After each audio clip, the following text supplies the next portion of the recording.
Good morning, everyone. I am Dr. Charu, and I am from Max Institute of Cancer Care, Saket, and I'm going to present my data of oligometastatic breast cancer seen in last 5 years. So, if you see the total institutional breast cancer case load from 2015 to 2021, the numbers were 4,300, and out of which you can see that early stage cancers were 40%, LABC was 17%, and the metastatic breast cancer was 18%. And around 1,000 patients, we don't know the stage because these were the patients who came here for biopsy and then they didn't take their treatment, or they came only for a second opinion. Now, uh, we could find around 45 number of patients who qualified for a oligometastatic breast cancer. Here we follow the same definition. I mean, anything less than 5 number of Mets is taken as oligomets, and anything more than that is a polymetastatic breast cancer. So we are going to talk about the oligomets today. So we had synchronous 22 patients and metachronous 23 patients. So we take synchronous anything which is diagnosed with the diagnosis of the primary breast cancer. Site wise, if you see, we had Mets in bones in 27% of the in 27 number of patients, and visceral Mets were in 20. If you see the number of Mets vis-a-vis the number of patients, so one Met was present in almost 25 patients, two in 10, three Mets were there in 7 patients, and four Mets were there only in 2 patients. And the total number of oligometastatic site was 76. So this is just a year-wise distribution of the oligometastatic breast cancer patients. Now, if you come to the imaging modalities used to detect the oligometastatic breast cancer, so here we get whole body PET CT in almost all the patients. Only few patients where there is a suspicious of MET, we do get a MRI or a CT scan accordingly. Again, the biopsy is advised for all the patients. You can see here that there are 22 patients who underwent a biopsy. 11 patients had FNAC, and we could not trace the report in 4 patients. And 8 patients, the FNA or biopsy was not done.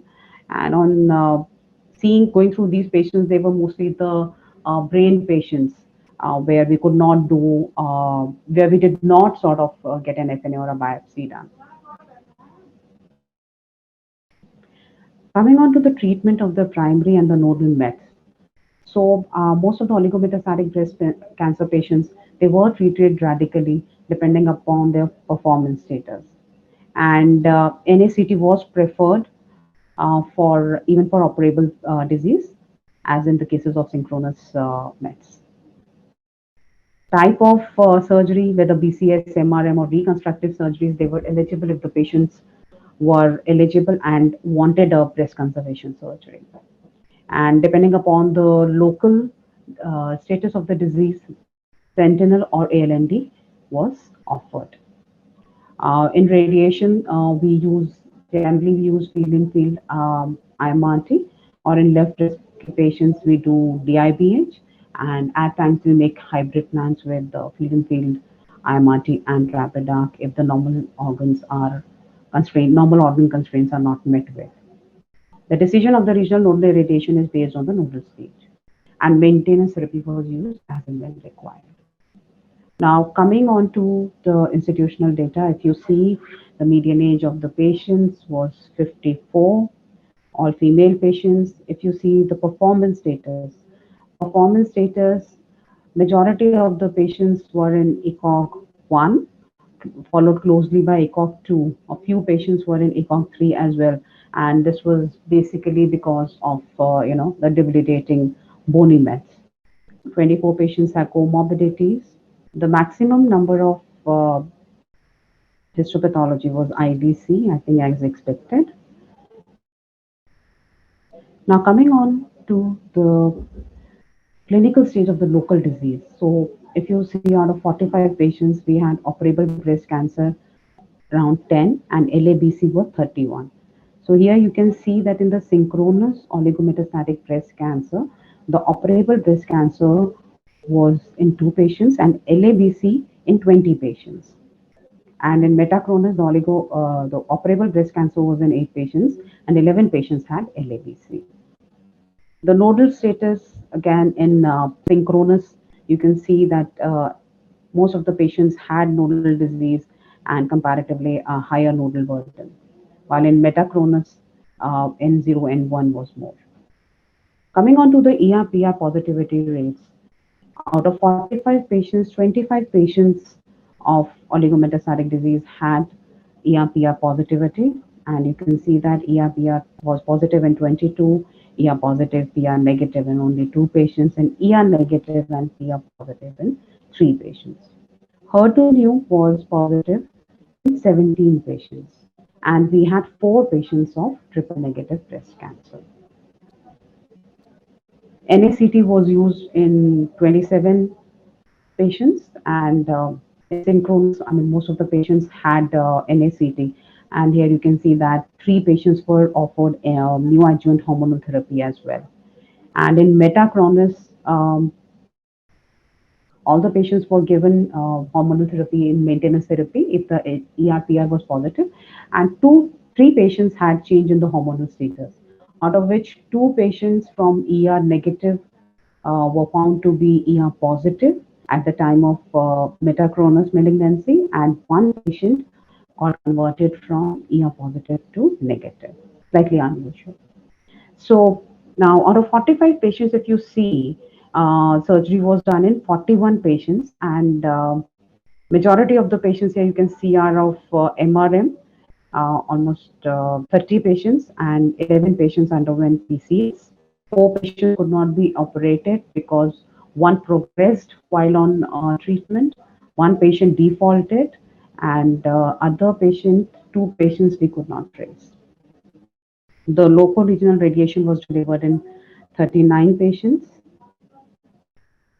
and most of the patients underwent hypofractionation and a few conventional fractionation, and the data for which the patients is not available are the ones who have received radiation outside. And minded, the conventional radiation is slightly more in these cases because this is the data from 2015-16 also. Regional lymph nodal radiation was done depending upon the stage. And now coming on to the oligometastatic site treatment modality. So surgery and radiation was done in 9 patients, radiation alone in 31 patients, and surgery in 1 patient.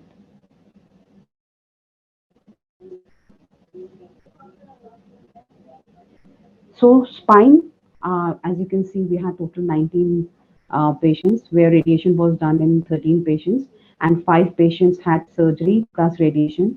So these were the patients who had a neurological deficit, uh, you know, evolving neurological deficit. So they underwent first a decompressive surgery followed by SBRT.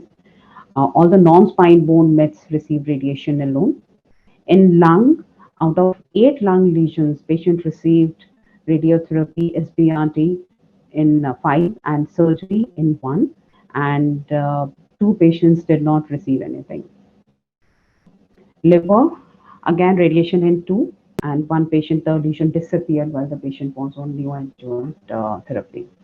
And in brain, out of 10 patients, 3 had a decompressive surgery followed by SRS, or while the rest of the patients had uh, SRS alone or FSRS.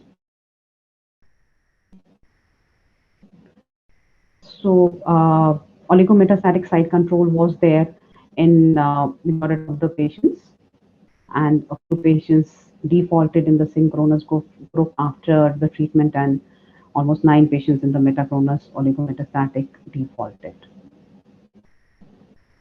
So coming on to the survival data, so you can see the progression-free survival at 1 year was approximately 60% and 2 years was 25%. And the median overall survival was 48.95 months, 2 year around 80.9, and 5 year around 30.8%. None of the patients developed treatment-related complications or died due to the treatment-related complications. So we know that there are a few ongoing studies for the treatment of oligometastatic tumors. And with this, I would like to thank you for a patient hearing. And I would also like to thank my colleague, Dr. Astha and Ms. Renuka for helping me collate the data. Thank you.